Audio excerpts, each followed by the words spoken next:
Business et la Tribune présentent le 18-19, Guillaume Paul. Allez, 18h08, vous êtes toujours dans le 18h Éco sur BFM Business. Bah oui, on le disait, ça a été un des faits de marché de la journée. C'est un fait de marché notoire depuis maintenant quelques jours. Maintenant, le Bitcoin là qui continue de serrer du terrain. On est passé sous la barre des 70 000 $. Le Bitcoin ce midi. Et puis, si vous nous regardez à la télévision, vous voyez que ça continue à dégringoler. On est à un peu plus de 67 500 $ sur le Bitcoin désormais. Bah, c'est un niveau qu'on n'avait pas vu. Tenez-vous bien, depuis la réélection de Donald Trump en novembre 2024. On va en parler quelques minutes avec Alexandre Roubaud qui est passé nous voir. Bonsoir Alexandre, bonsoir. Merci de passer nous voir, CEO de Bistack, familier de BFM Business. Merci beaucoup d'être venu nous voir pour nous expliquer ce qui se passe. Déjà, il faut rappeler d'où on vient, Alexandre. Là, on est à 67 000. Début octobre 2025, on touche le sommet de 125 000, c'est ça? Tout à fait. Ouais. Et encore une fois, ça prouve bien que Bitcoin est un actif volatile. Oui. Et que si on regarde sur une période courte, effectivement, on peut voir des fluctuations telles qu'on les vit aujourd'hui. Et c'est pas la première fois, puisqu'on a vu à plusieurs reprises depuis le début de Bitcoin des périodes de volatilité assez impressionnantes.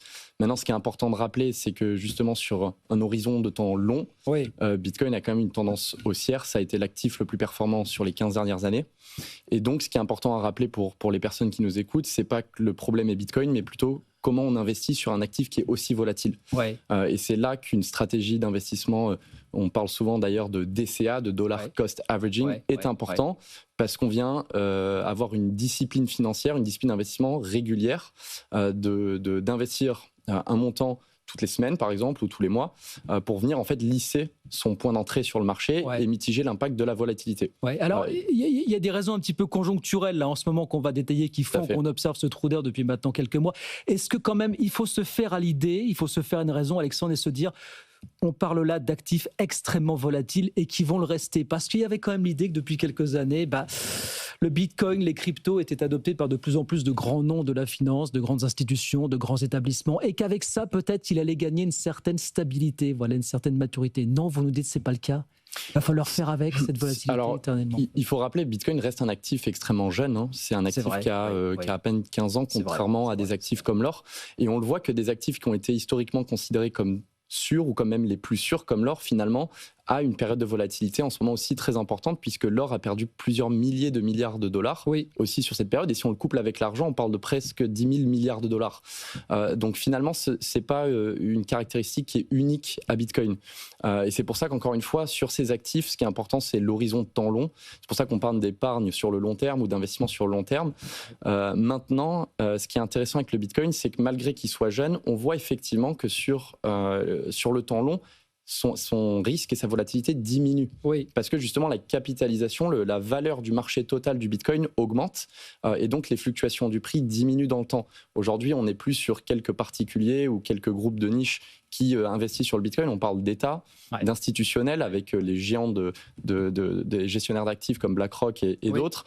Et des États, on parle du gouvernement américain qui détient pratiquement 200 000 ou environ 200 000 Bitcoins et d'autres qui s'y mettent. Donc voilà, on n'est plus sur un actif avec une capitalisation faible, de niche, et donc j'anticipe que plus le temps va passer, moins on sera sur la volatilité. Plus la volatilité sera faible, et donc ça c'est une tendance qu'on devrait voir dans les prochaines années. Mais l'apprivoiser, c'est aussi comprendre peut-être ce qu'il a fait baisser ces dernières semaines. Alors ça, c'est une baisse qui s'est accélérée depuis une semaine, effectivement. On a entendu plein de choses, on a entendu sortie massive des ETF Bitcoin, on a entendu corrélation avec la tech. Les derniers résultats, notamment ceux de Microsoft, n'est pas très bon. Il y a aussi la confirmation du nouveau patron de la Fed. Tout ça, apparemment, a joué quand même ces derniers jours. C'est ça. Alors, encore une fois, sachant que Bitcoin reste un actif considéré par beaucoup de gestionnaires d'actifs comme un actif risqué, il réagit à certaines tendances macroéconomiques, alors notamment pourquoi la nomination du gouverneur de la Fed, puisqu'il a la capacité de jouer sur les taux. Et les taux impactent la liquidité sur le marché. Alors, la nomination de Kevin Warsh par le président Trump est une personne qui, historiquement, était plutôt vue comme anti-inflation et donc avait une politique de taux élevé.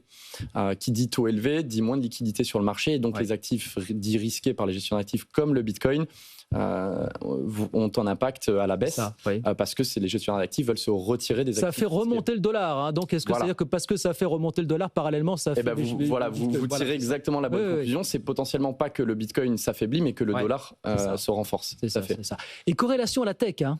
On disait là aussi, on regarde, on a vu notamment les résultats de Microsoft il y a quelques jours qui ont un petit peu déçu parce qu'on continue toujours d'avoir des inquiétudes autour des revenus que pourrait générer l'IA à plus ou moins long terme finalement. C'est ça. Il y a alors une corrélation. Je trouve si on regarde vraiment, on prend le temps de faire l'analyse sur l'historique du Bitcoin. En fait, on le voit que finalement c'est un actif qui est pas réellement corrélé au marché. Hein.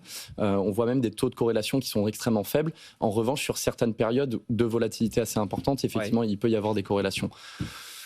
Donc, voilà les facteurs. Il y a aussi un texte dont on peut dire un mot qui est en ce moment en examen au Congrès américain qui s'appelle le Clarity Act. Alors, qui est censé permettre aux plateformes d'échange de crypto de verser des intérêts aux particuliers qui détiennent des stablecoins. Voilà. C'est ça, sauf que les banques sont en train de dire là, on est en train d'empiéter sur notre activité, clairement. Voilà.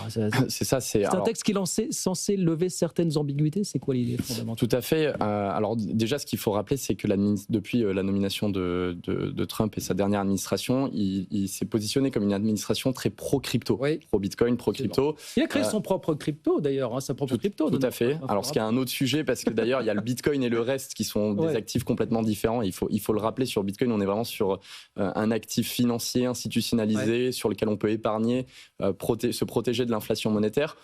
Sur le reste on est quand même sur des actifs spéculatifs risqués. Mais donc une administration qui est favorable d'un point de vue réglementaire notamment. Il y a eu la réserve stratégique aussi qui a été actée par l'administration Trump, et aujourd'hui ils ne vendent plus les bitcoins qu'ils détiennent en réserve, ils les conservent, donc tout ça c'est des ambitions très favorables pour le marché. Et sur la réglementation, il y a eu le Clarity Act, il y en a d'autres. L'ambition c'est de pouvoir permettre aux acteurs du marché de devenir des leaders mondiaux.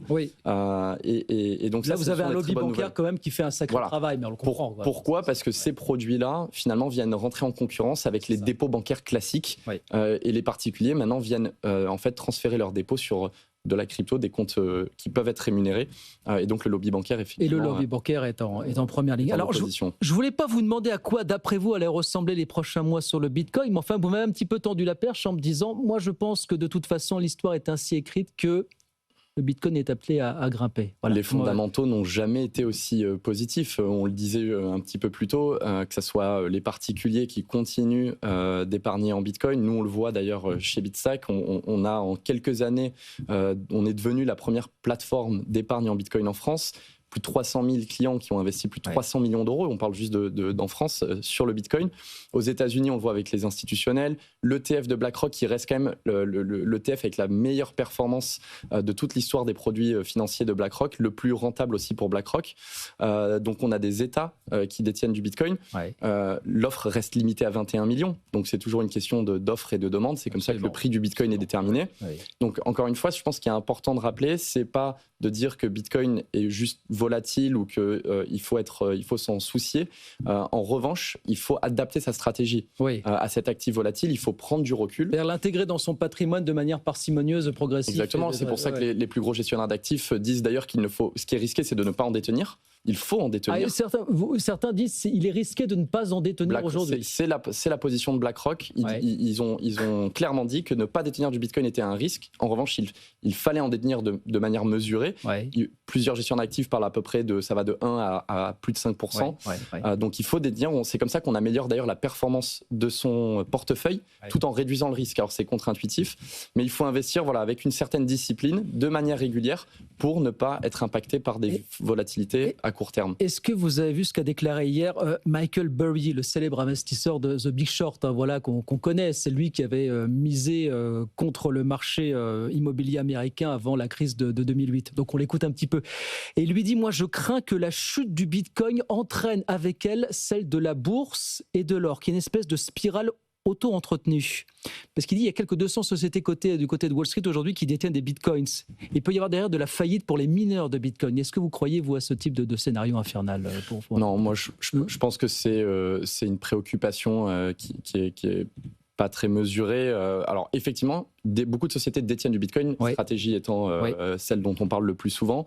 D'ailleurs, elle en a fait sa stratégie, si on peut dire ça comme ça, qui est finalement une boîte qui a pour unique mission aujourd'hui d'accumuler du Bitcoin. Donc pour ces sociétés-là, il y a effectivement un risque, mais Bitcoin n'est pas le risque sur Bitcoin n'est pas rattaché uniquement à ces sociétés-là. C'est-à-dire, encore une fois, aujourd'hui, on est sur un actif qui a une capitalisation boursière extrêmement importante, qui est portée par beaucoup d'institutionnels, dont BlackRock. On parle beaucoup de BlackRock, mais BlackRock aujourd'hui est le plus gros gestionnaire d'actifs au monde, donc c'est pas anodin.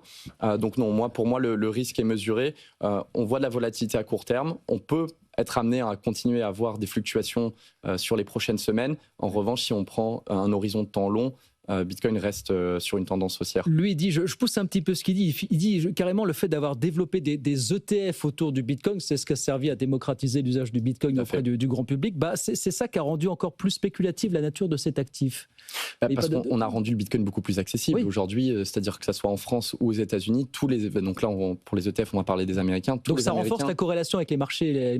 Ça peut, mais on le voit que notamment dans des moments d'incertitude géopolitique, le Bitcoin n'a pas une corrélation parfaite avec les autres actifs, parce que dans des moments d'incertitude, à l'inverse, les épargnants américains, entre guillemets, se positionnent sur des actifs qui sont justement pas corrélés des marchés. Donc le Bitcoin ne suit pas la tendance de la tech, par exemple, dans des moments d'incertitude géopolitique. Donc, comme vous le disiez plus tôt, ce qui est important, c'est de l'intégrer dans son patrimoine pour justement aller chercher à la fois une performance plus importante par rapport à la tendance haussière du Bitcoin, mais en maîtrisant son risque, évidemment. Il est préjudiciable. Le terme de BlackRock, c'est dommage, dangereux. Aujourd'hui, Bitcoin, c'est un actif qu'il faut intégrer parce que ne pas en détenir est plus risqué qu'en détenir. N'est plus risqué qu'en détenir. Voilà ce que dit BlackRock en 2026 autour du Bitcoin. Merci beaucoup, Alexandre. Merci de passer nous voir ce soir sur BFM Business. Alexandre Roubaud, CEO de Bistack avec nous, et on le voit à l'image. Voilà le Bitcoin qui passe en dessous des 67 000 désormais. 66 782 $ ce soir pour le Bitcoin. Merci beaucoup, Alexandre. À très vite, avec plaisir sur BFM Business.